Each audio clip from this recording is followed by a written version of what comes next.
Bonjour à tous les amis, j'espère que vous allez bien. Moi écoutez, aujourd'hui ça va, ça me fait très plaisir de vous retrouver pour cette nouvelle vidéo qui va être quand même un petit peu importante.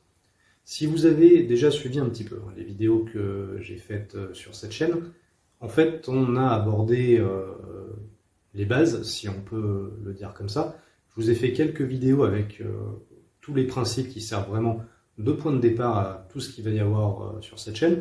Qu'est-ce que c'est que l'éveil énergétique? Comment vivre ses relations amoureuses en conscience? Qu'est-ce que c'est que l'effet miroir, etc. Et maintenant qu'on a vu ces informations de base, on va pouvoir aller un petit peu plus en profondeur dans les vidéos que je vais pouvoir vous faire. Donc j'espère que ça va vous plaire. Et aujourd'hui, en plus, on va aborder un sujet assez ambitieux, à savoir comment faire pour vivre une vie digne d'un film. Alors comment on fait pour vivre une vie digne d'un film? J'en sais rien. Mais d'après ce que j'ai pu en voir, on est quand même nombreux à avoir un peu cette idée de concevoir notre vie comme un roman ou comme un film, à vouloir lui donner une hauteur un petit peu grandiose, et en tout cas à nous percevoir, nous, comme le personnage principal, comme le héros d'une histoire qui serait la nôtre et qu'il nous appartiendrait d'écrire. Et comme le temps nous est compté, qu'on n'a qu'un temps limité sur cette planète, et que on n'a qu'une vie, bah forcément on a envie de tirer le meilleur parti de cette histoire. Quoi de plus naturel, hein, quelque part.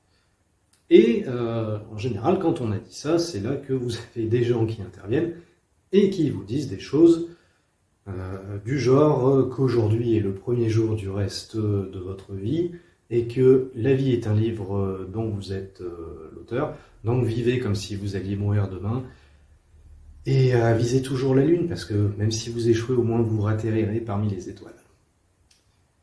Voilà. Bon, moi je vais couper tout de suite avec les phrases à l'eau de rose et on va rentrer dans le vif du sujet. Ça vous inquiète, hein? Ça vous met de la pression, hein, cette idée qu'on n'a qu'une vie et qu'il faut absolument la réussir, qu'il faut absolument réussir l'histoire, cette idée que vous pourriez vous planter, etc. C'est quand même phénoménal comme pression. Ce serait bien de pouvoir traverser l'existence sans avoir une telle pression, hein, sur les épaules, quand même. Et ben, je vais vous rassurer tout de suite. En fait, l'histoire, elle est déjà écrite. Donc vous n'avez rien à faire. C'est génial, vous n'avez rien à faire. L'histoire, elle est déjà écrite, il y a juste à la suivre. Et en fait, elle est déjà écrite, et ça, on peut l'aborder en fait à travers un concept qu'on appelle communément le chemin de vie.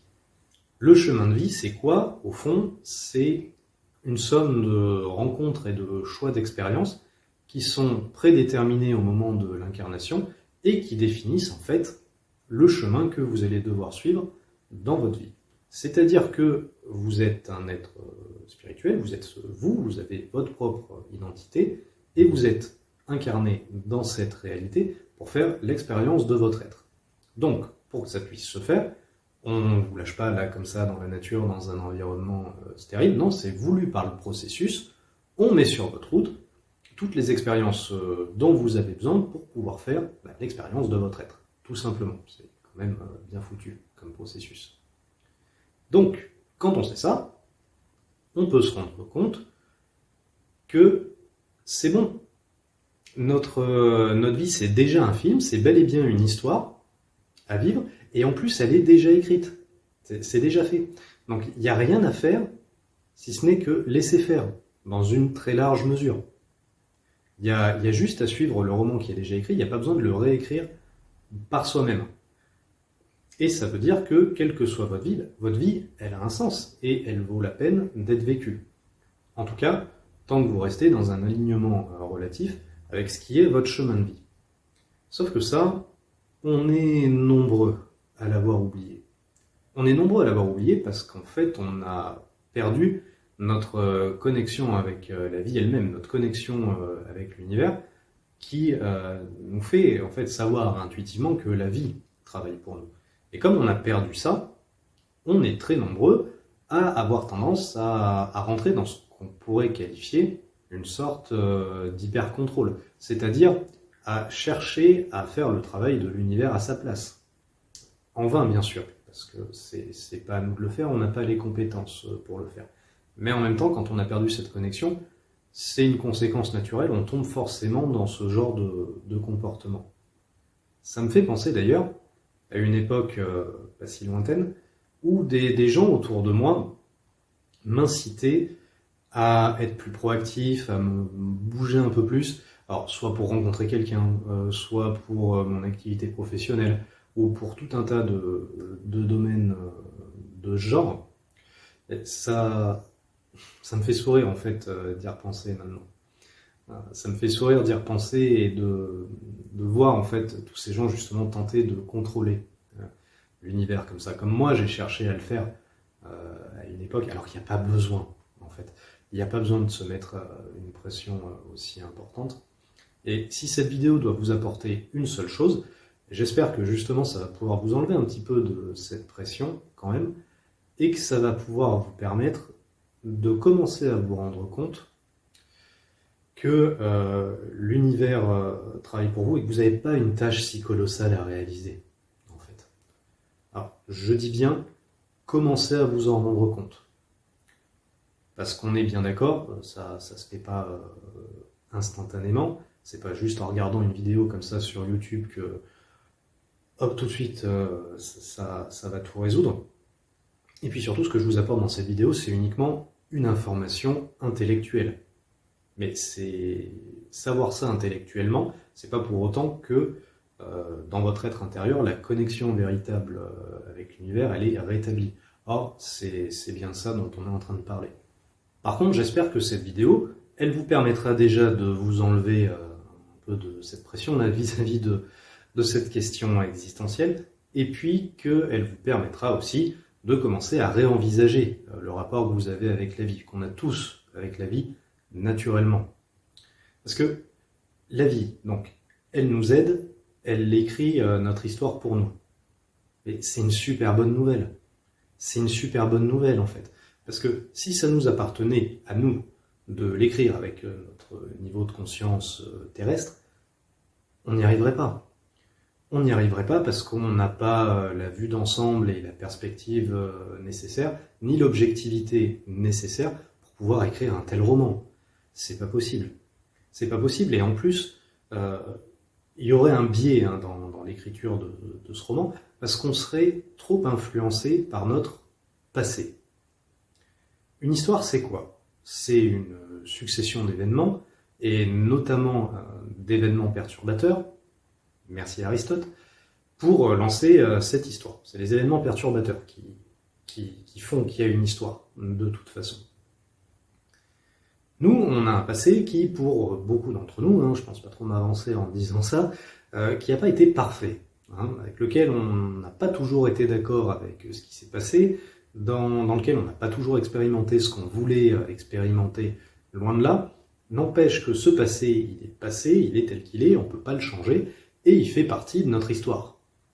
Donc on a une tendance un petit peu naturelle à vouloir percevoir ce passé comme l'événement perturbateur de notre vie, et à vouloir, par la suite, écrire une histoire qui va lui donner un sens, justement. Donner un sens à l'absurde qu'on a traversé pour sublimer, pour transcender toutes les épreuves qu'on a eues. Pour que, malgré ce passé infâme et absurde, il y ait quand même un dénouement intéressant, il y ait quand même une histoire un peu héroïque, un peu gratifiante qui ressorte de tout ça. Quelque part, ça se comprend bien. Le problème, c'est que quand on fait ça, on laisse à notre passé complètement le pouvoir de nous définir, de définir l'être que nous sommes. On se définit par notre passé, et on laisse à notre passé le pouvoir d'influencer notre vie présente et future. Et le problème, c'est que comme on a un passé qui a été quand même relativement bancal pour beaucoup d'entre nous, si on fait ça, le futur, il va être bancal aussi. Et notre chemin de vie, il va être construit un petit peu comme une tour de Pise. Alors qu'au contraire, si on arrive à rompre complètement avec notre passé, là, on n'a pas le choix que de se faire attraper par notre chemin de vie, que de se faire attraper par notre futur, qui va se mettre en place de lui-même de toute façon. Le futur, il se met en place tout seul parce que l'histoire, elle est déjà écrite, en quelque sorte. Alors, certes, avec des variantes, des fins alternatives selon les directions que vous pouvez prendre, mais n'empêche que pour l'essentiel, le chemin, il est déjà écrit. Et les choix qui pourront vous permettre d'emprunter un chemin plutôt qu'un autre, ils sont déjà écrits aussi.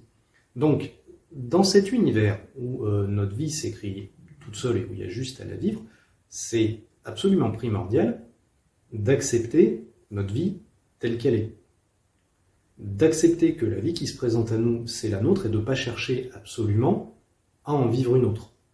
Alors après, vous pouvez avoir des rêves, vous pouvez avoir des objectifs, vous pouvez mettre en place des plans d'action pour y arriver. Moi, je suis très optimiste sur le fait que vous êtes à la hauteur pour une destinée absolument formidable, c'est pas la question.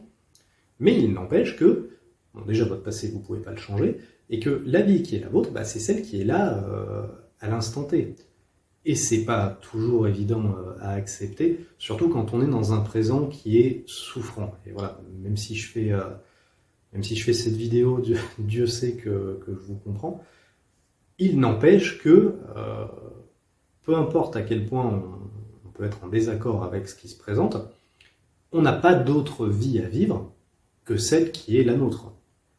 Et ça, c'est important de bien le comprendre, parce que quelque part, quand on prend la responsabilité de l'univers et qu'on cherche à construire notre vie nous-mêmes, beaucoup trop, parce qu'il y a des choses qui sont sous notre responsabilité quand même, mais pas tout, et quand on cherche à prendre plus de responsabilité que ce qui est la nôtre, quand on cherche à écrire le roman vraiment entièrement tout seul, qu'est-ce qu'on fait ? On n'est pas en train d'écrire l'histoire de notre vie, on est en train de déconstruire l'histoire que l'univers mettait déjà en place pour notre vie. On est en train de déconstruire cette histoire alors que c'est quand même la seule histoire qu'on peut avoir. Notre vie, elle n'a pas été idéale. Ok, certes. Mais pourquoi est-ce qu'elle n'a pas été idéale ? Eh bien, quelque part, elle n'a pas été idéale parce qu'on n'a pas suivi le chemin que l'univers mettait en place pour nous, parce qu'on n'a pas su être réceptif aux signaux de l'univers sur ce chemin. On s'en rendait pas compte sur le moment, mais avec le recul, on peut s'en rendre compte, là par contre. Et surtout, ça n'a pas été une vie idéale parce qu'on a cherché le bonheur là où il n'y était pas. Si on avait véritablement la responsabilité d'écrire notre propre histoire, nous-mêmes, si c'était nous qui tenions le stylo et pas l'univers, dans ces cas-là, on pourrait décider, on pourrait imposer à l'univers que le bonheur se trouve là où on décide d'aller. Et donc, ça pourrait nécessairement marcher avec tel partenaire amoureux ou dans tel job, dans un métier qu'on a occupé, par exemple. Alors que, dans la pratique, en fait, s'il y a des partenaires qui n'étaient pas pour nous, ou si on se retrouvait dans des métiers qui n'étaient pas faits pour nous, ça ne marchait pas. Me croyez pas sur parole, mettez ça en rapport avec votre propre existence, votre propre expérience, mais il me semble que c'est quand même un peu ça. Non seulement on ne pouvait pas trouver le bonheur là où il n'y était pas, mais en plus, donc, notre vie elle n'a pas été idéale, parce que là où était le bonheur, là on ne regardait pas dans cette direction, on n'allait pas le chercher par là. Et donc, cette vie agréable qui aurait pu se dérouler, elle nous passait sous le nez. Elle nous passait sous le nez parce que c'était celle-là qui avait à vivre et pas une autre. Donc, effectivement, il n'y a qu'une seule vie qui est la nôtre, c'est celle que l'univers met en place pour nous, et c'est celle-là qu'il faut raccrocher, quelque part. Alors, que l'univers met en place pour nous, ou, si vous préférez, c'est vrai que c'est nous, au niveau de l'âme, qui l'avons décidé avant l'incarnation. Ce qu'il y a, c'est que de toute façon, à partir du moment où là, maintenant, on est vivant, on est sur Terre, on n'a plus la main pour le changer. C'est déjà écrit, encore une fois. Donc, c'est tout comme. C'est écrit par l'univers, ça revient au même, en fait. Et il y a juste à suivre. Ce qui vous fait peut-être vous poser la question du libre arbitre. Au bout d'un moment, quand on a dit tout ça, si c'est vraiment l'univers qui écrit notre histoire, quel libre arbitre il nous reste ? Des fois, je me dis qu'il nous en reste pas beaucoup. Bon, je peux pas dire quelque chose de définitif là-dessus. Moi-même, hein, de mon côté, j'ai pas fini de réfléchir sur le libre arbitre. C'est un grand sujet de philosophie en ce qui me concerne. Ce dont je suis à peu près sûr, c'est que par contre, on en a peut-être un peu moins que ce qu'on pourrait croire. Mais en tout cas, dans ce modèle-là, dans un univers qui écrit notre histoire pour nous, il y a en fait un libre arbitre principal qu'on a, c'est de décider de suivre notre histoire ou pas, d'accepter la vie qui est la nôtre ou pas. Et du coup, il y a peut-être un domaine dans lequel notre libre arbitre est un petit peu plus fort que le reste, c'est dans le domaine justement du développement personnel et spirituel. Pourquoi ? Parce que c'est précisément dans ce parcours qu'on peut accepter ou non de nous reconnecter à notre être véritable et à notre véritable chemin. C'est quand même un peu ça, le but du parcours. Donc c'est peut-être dans ce domaine-là qu'on a un libre arbitre un petit peu plus fort. Ça ne veut pas dire qu'il est absolu, loin de là, mais peut-être un petit peu plus fort, heureusement quelque part, parce que sinon mon métier de coach ne servirait plus à rien. Au-delà de ça, du libre arbitre, il nous en reste quand même un petit peu, peut-être pas autant que ce qu'on aurait cru, mais un petit peu, particulièrement dans les domaines qui nécessitent en fait un passage à l'action. Parce que c'est véritablement dans l'action que notre libre arbitre, il peut s'exprimer. Mais c'est quand même important de savoir différencier les moments où on peut changer les choses et les moments où on ne peut pas les changer. Et il y a beaucoup de choses qu'on ne peut pas changer dans l'existence, dans cette vie qui est, dans ce roman qui est déjà écrit, en quelque sorte. Si on prend, par exemple, un cas où votre corps ne vous convient pas, vous voulez prendre votre corps un peu en main et vous voulez suivre un programme de musculation pour ça. Bon, très bien, effectivement, vous pouvez le faire, et là, c'est bien vous, quelque part, qui contrôlez, dans une certaine mesure, parce que si vous ne faites pas de sport, normalement, votre corps ne va pas changer tout seul. Par contre, même si vous faites ça, ça ne change rien au fait que jusqu'à présent, vous avez eu le corps que vous avez eu, et que là, tout de suite, à l'instant T, vous avez le corps que vous avez. Est-ce que vous êtes capable de l'accepter et de vous aimer tel que vous êtes pour l'instant ? Autre exemple, vous pouvez aussi décider de prendre en main votre vie sentimentale pour avoir une vie amoureuse qui conviendrait un petit peu mieux à vos attentes. En tout cas, plus que ça l'a été jusque-là. Bon, félicitations. Vous avez tous mes encouragements parce qu'effectivement, votre vie sentimentale, elle va être à la hauteur des efforts et de l'investissement que vous mettez dedans, véritablement.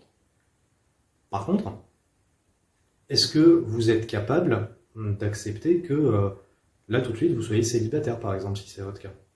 Est-ce que vous êtes capable d'accepter que jusqu'à présent, vous avez eu la vie amoureuse que vous avez eue, avec les ex que vous avez eus, qui n'étaient peut-être pas parfaits? Et est-ce que vous êtes capable, tout en l'acceptant, de vous détacher de ça, plutôt que de chercher à le compenser, nécessairement?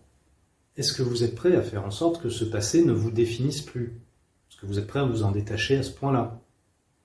Et si vous avez un certain objectif en amour, s'il y a un idéal de l'amour que du plus profond de votre cœur vous souhaitez vraiment vivre dans votre vie, ok, est-ce que vous êtes prêt à accepter que pour y parvenir, ça va peut-être pas être la ligne droite que vous aviez imaginée, que l'univers il a peut-être son propre plan, avec ses propres rencontres, ses propres challenges que vous n'avez pas forcément anticipés, mais qui pourtant vont bien écrire l'histoire qui est la vôtre. Voilà, c'est un exemple. Un autre exemple qu'on peut prendre, là, j'ai pris l'amour, on peut prendre aussi la carrière professionnelle. On peut imaginer par exemple que vous souhaitiez monter votre entreprise. Bon, si vous souhaitez monter une entreprise, il va falloir la mettre en place, il va falloir nécessairement travailler au moins un peu. Il n'y a aucune entreprise qui a jamais porté ses fruits sans un minimum d'effort. Ça, qu'on soit clair.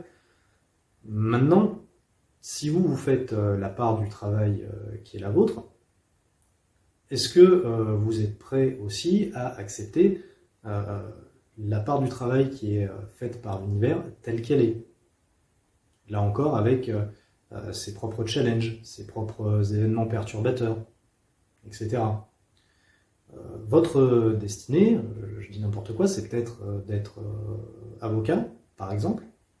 Ben, si au fond de vous, ce que vous devez être, c'est être avocat, alors ok, sur votre chemin de vie, ça va être écrit, ça va être prévu que vous deveniez avocat.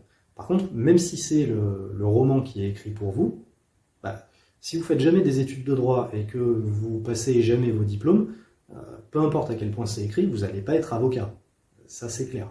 Donc, effectivement, il y a bien une part de décision qui vous incombe, il y a bien un passage à l'action qui est nécessaire. Par contre, une fois que vous avez fait ça, est-ce que vous êtes prêt aussi en face à accepter qu'il y a des milliers de façons d'être avocat et que dans l'histoire particulière qui est la vôtre, bah, là encore, l'univers, il a son plan avec certains clients, certaines rencontres, certains événements qui vont orienter votre histoire, qui encore une fois est la vôtre, il n'y en a pas d'autres. Le secret ici, c'est de se rendre compte que notre esprit conscient, intellectuel, limité, quelque part, c'est pas un outil suffisant pour nous permettre de faire de notre vie un film, d'écrire le film, le roman que notre vie est censée être, mais que de toute façon c'est pas grave parce que nous ne sommes pas les seuls créateurs de notre vie. Le script de notre vie, il est rédigé en fait en co-création permanente avec la vie elle-même. La vie qui est celle qui a l'intelligence nécessaire, la perspective naturelle nécessaire pour donner à notre vie la dimension qu'elle doit avoir pour que notre vie, bah oui, soit digne d'un film qui vaut la peine d'être vécu. Et puis, ça, bon, c'est peut-être une mauvaise nouvelle pour notre libre arbitre, certes. Par contre, ça reste une très bonne nouvelle pour nous. Parce que ça nous enlève en fait le poids d'une très grosse responsabilité. Ça nous donne l'assurance que effectivement notre vie peut être digne d'un film et c'est ce qui peut nous redonner quelque part cette connexion avec la vie qu'on est malheureusement si nombreux à avoir perdue. C'est ce qui peut nous redonner cette connexion avec l'univers qui peut nous donner l'impression de vivre notre vie en étant véritablement assisté par la vie au quotidien. Donc voilà les amis, ce que je pouvais vous dire dans cette vidéo sur comment vivre une vie digne d'un film.